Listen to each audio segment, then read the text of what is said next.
ప్రపంచంలోనే అత్యంత పవిత్రమైన దేవాలయాల్లో ఒకదాని కింద ఒక తలుపుంది. ఇది ఏదో మామూలు తలుపు కాదు.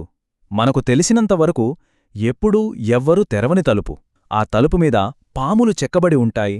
పడగ విప్పి మనల్లే చూస్తున్నట్టు, ఎవరైనా పొరపాటున దాన్ని తెరవడానికి ప్రయత్నిస్తారేమో అని కాపలాగాస్తున్నట్టు ఉంటాయి. ఈరోజు మనం ఈ తలుపు వెనుకున్న కథ గురించి తెలుసుకుందాం. దీని గది బి అని పిలుస్తారు. దీని గురించి తెలిసినవాళ్లు కూడా ఎక్కువగా మాట్లాడటానికి నిష్టపడరు. ఎందుకంటే చివరిసారి దీన్ని తెరవాలని చూసినప్పుడు వాళ్లు సడన్గా ఆగిపోయారు. ఎందుకు ఆగిపోయారో ఎప్పుడూ చెప్పలేదు.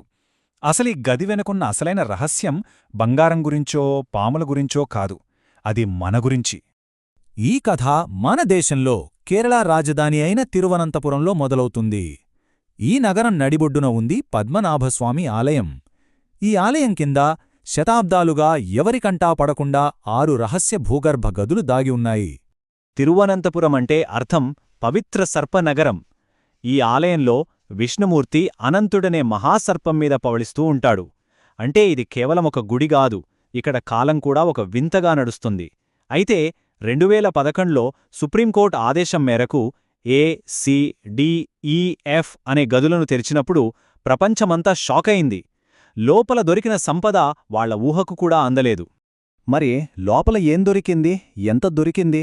అక్కడ దొరికిన సంపద విలువ చూసి చరిత్రకారులు, ఆర్థికవేత్తలు అందరూ ఆశ్చర్యపోయారు. ఒక ఆలయం నేలమాళిగలో ఎంత సంపద ఉంటుందని ఎవరూ కలలో కూడా ఊహించలేదు. ఇప్పుడు ఈ నంబర్ చూడండి, $22 బిలియన్. మన డబ్బుల్లో చెప్పాలంటే కొన్ని లక్షల కోట్లు. కొందరైతే ₹1,00,000 కోట్లనే అంటారు. మరికొందరైతే దీని విలువ కట్టడం మన వల్ల కాదంటారు. ఈ విషయం అప్పట్లో ప్రపంచవ్యాప్తంగా పెద్ద వార్త అయింది. ఈ నిధిలో ఏమున్నాయంటే ప్రాచీన రోమ్ కాలం నాటి బంగారు నాణేలు, పచ్చలు పొదిగిన సింహాసనాలు, లెక్కలేనన్ని కిరీటాలు, హారాలు, పూర్తిగా బంగారంతో చేసిన విగ్రహాలు, ఇంకా గోరంత సైజులో ఉండే వజ్రాలు. కాని ఇన్ని తెరిచినా వాళ్లు తెరవని ఒకే ఒక గది ఉంది. అదే గది బి. మిగతా గదులు తెరిచిన ఆ హడావిడిలో, ఆ సంతోషంలో ఒక తలుపు మాత్రం నిశ్శబ్దంగా మూసే ఉంది. ఇక ఈ గది కదే వేరు, మిగతా వాటికంటే చాలా లోతైనది. గది బి తలుపు మిగతా వాటిలాంటిది కాదు. మిగతా గదులకు తాళాలు, గొలుసులున్నాయి.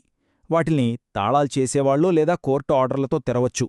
కాని గది బీకున్నది అలాంటిది కాదు. దాని తలుపు చాలా పెద్దదిగా, పురాతనమైనదిగా ఉంది. దానిమీద పైనుంచి కిందదాకా పాము బొమ్మలు చెక్కి ఉన్నాయి.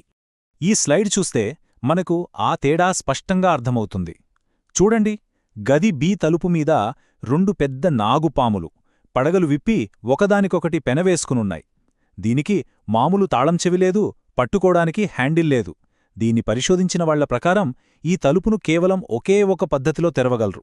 అదొక మంత్రం, అష్టనాగమంత్రం. ఆ మంత్రం తెలిసిన చివరి వ్యక్తి కొన్ని దశాబ్దాల క్రితమే చనిపోయారని కొందరంటారు. అయితే ఇక్కడే కథ ఒక పెద్ద మలుపు తీసుకుంటుంది. మనం శాపమని అనుకుంటున్నది నిజంగా ఏదో అతీంద్రియ శక్తా, లేక దాని వెనుక అంతకంటే తెలివైన వ్యూహమేమైనా ఉందా? ఇక్కడ మనం అర్థం చేసుకోవాల్సిన విషయం ఏంటంటే, ఈ శాపం ఒక ఫిల్టర్ లాంటిది, ఒక పరీక్ష. ఇది కేవలం ఒక హెచ్చరిక కాదు, లోపలున్న దానితో వ్యవహరించడానికి ఎవరు అర్హులో నిర్ణయించే ఒక పద్ధతి అనమాట. మీకు పంచతంత్ర కథలు గుర్తున్నాయా? అందులో ఒక రాజు ఒక నిధిని దాచిపెట్టి దీన్ని తెరిచిన వాళ్లు శపించబడతారు అని ఒక హెచ్చరిక పెడతాడు.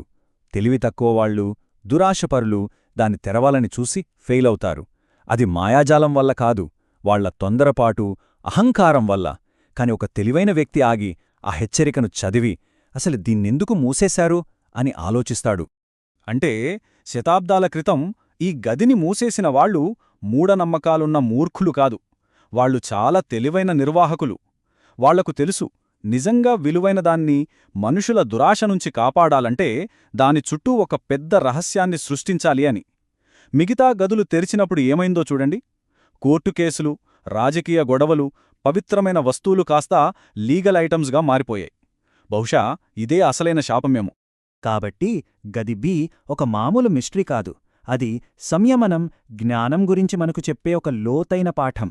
ఇది కేవలం తెరవని తలుపు కాదు, మన ఆధునిక ప్రపంచపు తొందరపాటుకు, ఓపికకు పట్టిన అద్దం. ఇక్కడే మనకో ముఖ్యమైన పాఠముంది. వివేకమంటే కొన్నిసార్లు ఏమీ చేయకుండా ఉండటమే అని తెలుసుకోవడం. గది బి ఇంకా మూసే ఉండటం అనేది మనకు ఇంకా పూర్తిగా అర్థం కాని విషయాలు కొన్ని ఉంటాయని గుర్తు చేస్తోంది. ఇక్కడే మన ఉత్సాహానికి కొంచెం బ్రేక్ వేయాలి. ఏ సమాధానం కావాలన్నా ఒక్క గూగుల్ సెర్చ్ దూరంలో ఉండే ఈ ప్రపంచంలో గది బి అనేది ఒక ప్రతిఘటన లాంటిది.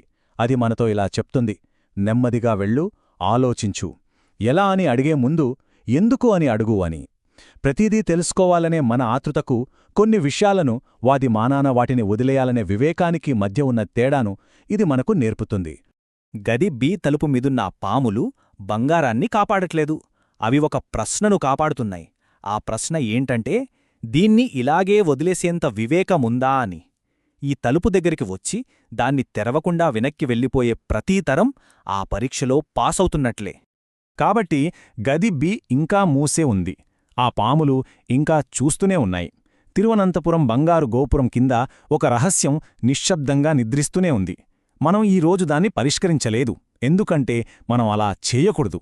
ఈ విశ్లేషణ మన ఆతృతకు, దురాశకు, తెలుసుకోవాల్సిన అవసరానికి మధ్య ఉన్న తేడా గురించి ఆలోచింపజేస్తే చాలు. వెళ్లే ముందు ఒక ప్రశ్న: మన జీవితంలో కూడా ఎంతో తెలుసుకోవాలనున్నా దానికి భంగం కలిగించకుండా గౌరవించే విషయాలేవి? ఈ ప్రశ్నపై ఆలోచించాల్సిన అవసరం ఉంది.